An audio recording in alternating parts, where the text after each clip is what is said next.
I'm at the MITCHLEY Racing Yard, just back after first ring, and we're going to hear a bit more about the runners for Friday. Now, the yards start with two unraced individuals in race one, Magical River, who's a filly by Curari, and Serendipitous, who is a filly by Captain of All. Serendipitous, yes, she's a very nice sort, very speedy. Can expect a decent effort from her if she's not green. And Magical River, what she shows at work, she is looking for a touch further, but can run into the money. Now, race two is going to be a busy one as the yards step out four runners. We're going to start with Raptor Island, who I really feel is going to appreciate being back on turf.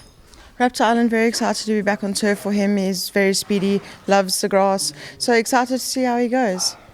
Anatolian Silver will be having his very first run, and he's a 3-year-old colt by Futura. Anatolian Silver, he's had his issues, he's taken a while to come on, but he is looking for a bit further. What he shows us, 14 miles, so this is just a start for him to see where we are with him.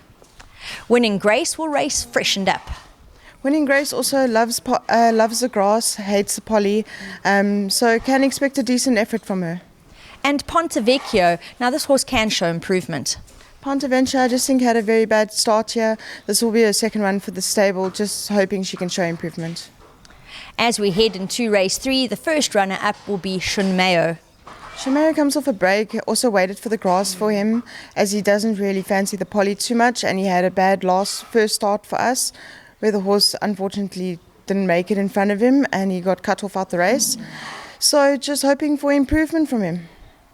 You do read in the card there that he had to take evasive action. He'll be joined by Mo Flow. Now, this is a horse of great interest to me. He's only had the 3 runs, so I think he's got a lot of scope for improvement. And though he hasn't featured, he's really put up some good finishes on poly. So I think he's going to enjoy the long run of the turf, Kelly.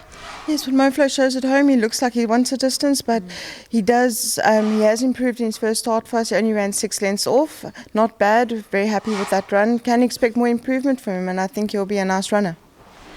Duke Osino is another horse having his very first start, and he's by Flower Alley.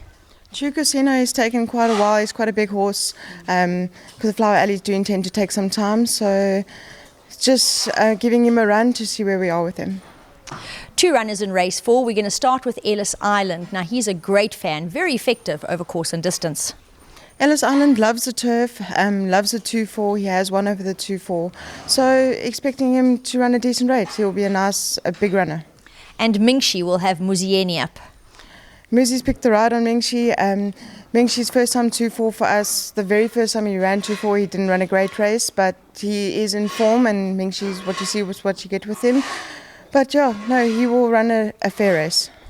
Another 2 runners in race 5. We're going to start with Lord Nelson. Now, Kelly, we were chatting before we came on air, and you just say he choked up in his last. Yeah, Kendall came back, said he choked up, needed a tongue tie in the running of the race. So we added the tongue tie and put his blinkers back on, and he needs to shape or go. And he'll be joined by Woodland Ridge. Woodland Ridge, he's lost his past form. He just needs to show some improvement in the running. We move on to race 7.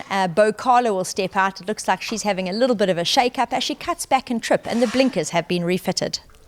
Carlo have dropped her and tripped her. She looks like she doesn't look like she wants the more distance. She looks like she wants to go back shorter and trip, so we have put her shorter and trip and put her blinkers back on, and also the tongue tie. But yeah, can expect more improvement from her. We've saved the best for last, but he's hiding behind Kelly, so I hope he pokes his head out, and that's Admirals Ransom. Now, he's actually managed some fair post-maiden form. Admirals Ransom, been very happy with him. He doesn't like the poly track, but last time he did run a very nice race on the poly, actually. But the way he's come out, his maidens, always staying in the money, very happy with him. I think he can be a runner. And he's got the neat draw to boot.